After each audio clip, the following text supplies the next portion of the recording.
আসসালামু আলাইকুম, কেমন আছেন আপু ভাইরা? আশা করি সবাই ভালো আছেন। আমরা তেমন একটা ভালো নেই, কারণ প্রচন্ড গরম পড়তেছে। গরম তো পড়তেছে, এত পরিমাণ গরম পড়তেছে, বাসায় থাকা দায় হয়ে যাচ্ছে। আর তার ভিতরে যদি বিদ্যুৎ না থাকে তাহলে তো আরো সমস্যা হয়ে যাচ্ছে। আর বাচ্চাদের নিয়ে তো আরোই সমস্যা। একটু পর পর 10 মিনিট 5 মিনিট পর পর বিদ্যুৎ চলে যাচ্ছে, তাই বাবুকে নিয়ে একটু হাঁটতে বেরোলাম, কারণ বাসায় ও একদমই থাকতে চাইতেছে না। বাবুকে সকাল আর দুপুরের দিকটা তো একদমই বের করি না, কারণ এত পরিমাণ সূর্যের তাপ থাকে। এই সময় বাচ্চাদের বাইরে না বেরোনোটাই ভালো।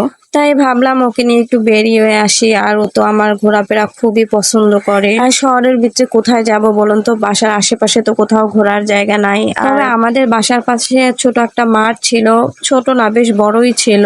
এই যে এখান থেকেই দেখা যায় আর কি, ওখানে দেওয়াল তুলে দিয়েছে। কি আর করার, এই বা রোডের ভিতরে ভিতরে ছোট ছোট গলি আছে, সেখান থেকেই হেঁটে আসবো। তবে ঘুরতে তো যাওয়া যায়, পার্কে যাওয়া যায়, মিনি পার্কে যাওয়া যায়, কিন্তু এখন এই গরমের ভিতরে আমার কোথাও বের হতে যাইতে ইচ্ছা করে না। তাই কি আর করার, নিশাকে নিয়ে একটু আশেপাশে ঘুরে আসি। এত গরম পড়তেছে, গরমে আমার মেয়েটা প্রচন্ড ক্লান্ত হয়ে গেছে, আর পুরো শরীর একদম ঘামাচিতে ভরে গেছে। বড্ড চিন্তায় আছি যেন কিছু না হয়ে যায় ওরা। এই সময় এত গরমে কিন্তু বাচ্চারা অনেক অসুস্থ হয়ে যায়, ওদের খাওয়া দাওয়া গোসল সবকিছু খেয়াল করে করতে হয়। আগে আমার মেয়েটা বারবার বের হইতো, এদিক ওদিক ঘুরতে চাইতো, কিন্তু এখন বিকালেও তেমন একটা ওরে নিয়ে নামি না। আর ও সকালে তারপর দুপুর বেলা সবসময় বের হইতো। আর এখন তো মোটেও নামাই না বাহিরে, কারণ হচ্ছে যে পরিমাণ সূর্যের তাপ, এতে তো হঠাৎ কি হয়ে যায় জানি না, আর নিজেদেরই অসুস্থ হয়ে যায় মাঝে মাঝে। তবে যাই বলি না কেন, এই গলিটার ভিতরে আসলে মনটা জুড়িয়ে যায় আর কি। কোথাও কোনো বাতাস না থাকলেও এখানে আসলে বাতাস পাওয়াই যাবে। আর এত ঠান্ডা বাতাস, খুব ভালো লাগে। মেয়েটাকে নিয়ে এখানে 3 দিন 4 দিন পর পর একটু আসি, যাতে ওর মনটা ভালো লাগে। আর এখানে আসলে ও খুব খুশি হয়, কারণ ওর ইচ্ছা মতো হাঁটতে পারে, দৌড়াতে পারে, কোনো বাধা নাই। তবে এখানে একটু হাঁটা চলা লোকজনের বেশি থাকে। তবে মোটামুটি আমার মেয়েকে সবাই চেনে, এখানেও সবাই চেনে। আর দেখুন সে কত খুশি, এখান থেকে ওখানে, ওখান থেকে ওখানে এরকম ছোটাছুটি করে। আর আপনারাই বলেন, একে কতক্ষণ বাসায় আটকিয়ে রাখা যায়? এমন দুষ্টু পাখিকে কি আটকাই রাখা যায়? যায় না। তারপরেও তাকে বিকাল টাইম হলে একটু ছাদে নিয়ে যায়, যখন আর কি রৌদ্রটা একদম পড়ে যায় তখন। আর নিশাদের বাসায় নিয়ে যায়, রজাদের বাসায় নিয়ে যায়। আর এখানে আমরা কি দেখতেছি বলেন তো?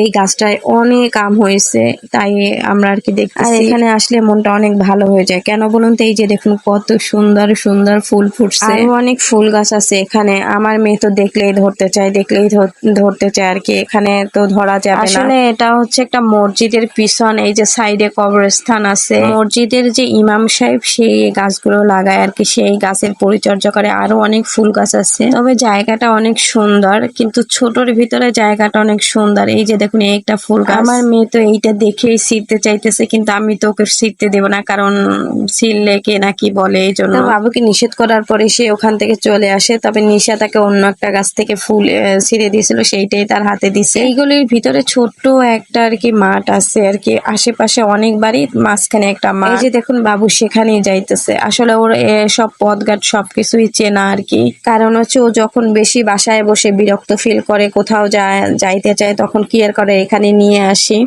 তবে আমারও অনেক ভালো লাগে এই জায়গাটা, তাই আমিও আর কি ওর সাথে সাথে আসি। তবে কি বাচ্চারা আর কতক্ষণ বাসায় থাকতে ভালোবাসে বলেন? ওরা তো ঘুরতে ফিরতে, খেলাধুলা করতে, আনন্দ করতে, সবার সাথে থাকতে পছন্দ করে। আর এই যে দেখুন সে কত খুশি। তবে এখানে তেমন কোনো মানুষ টানুষ দেখা যায় না আর কি। আগে ছোট ছোট বাচ্চাদের দেখা যায়, তো এখন তাও দেখা যায় না, হয়তো প্রচন্ড গরম পড়ার কারণে এখন বাসা থেকে বের হয় না। হবেই তো না, কারণ বাচ্চা মানুষ এত গরমের ভিতরে কিভাবে কি করে। অনেকক্ষণ তো ঘোরাফেরা হইলো ওর সাথে আর কি, দুষ্টামি করা হইলো, কিন্তু সে এখনো বাসায় যাবে না, সে আরো ঘুরবে, এখানে দুষ্টামি করবে। আর মাঝে মাঝে না আমারও খুব বিরক্ত লাগে, কতক্ষণ আর বাসায় বসে থাকা যায় বলুন? ও তো বাচ্চা মানুষ, তাই না? ওকে তো সময় দিতেই হবে। তবে আমার মেয়েটা সবার সাথে মিশতে, খেলাধুলা করতে খুব পছন্দ করে, সবার সাথে ঘুরতেও খুব পছন্দ করে। আর এইখানে দেখুন সে সবার বাসার সামনে সামনে যাইতেছে, কেউ তো বাসা থেকে বের হচ্ছে না। আগে তো বের হতো, খেলতো, দুষ্টামি করতো, তাই সবাইকে ডাকতেছে দেখুন। আর যেহেতু কোনো কেউ নাই, তাই ভাবছি এখান থেকে চলে যাব, কারণ কতক্ষণ আর নিজের একা একা থাকবো আর কি। তাই ভাবছি ও চলে যাব, ওকে ডাকতেছি, রাতিফা চলো চলো। সে যাবে না, সে এখানেই বসে থাকবে।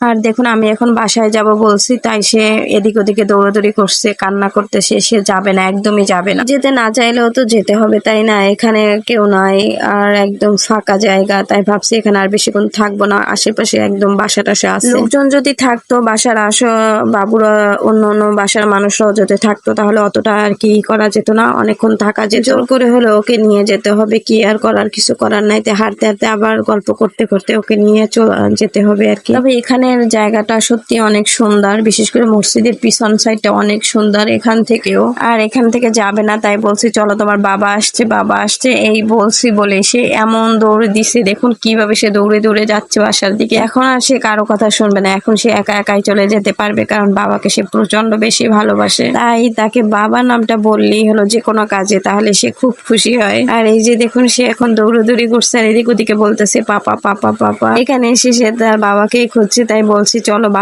বাসায় আছে। তাই সে আবার দৌড় দিল, এমন ভাবে দৌড় দিল তাকে আর ধরেও রাখা যায় না। আর হ্যাঁ, আমার ভিডিও যদি আপনাদের ভালো লেগে থাকে তাহলে দেখার পরে অবশ্যই একটা করে লাইক দিবেন। আর ভালো থাকবেন, সুস্থ থাকবেন। আল্লাহ হাফেজ।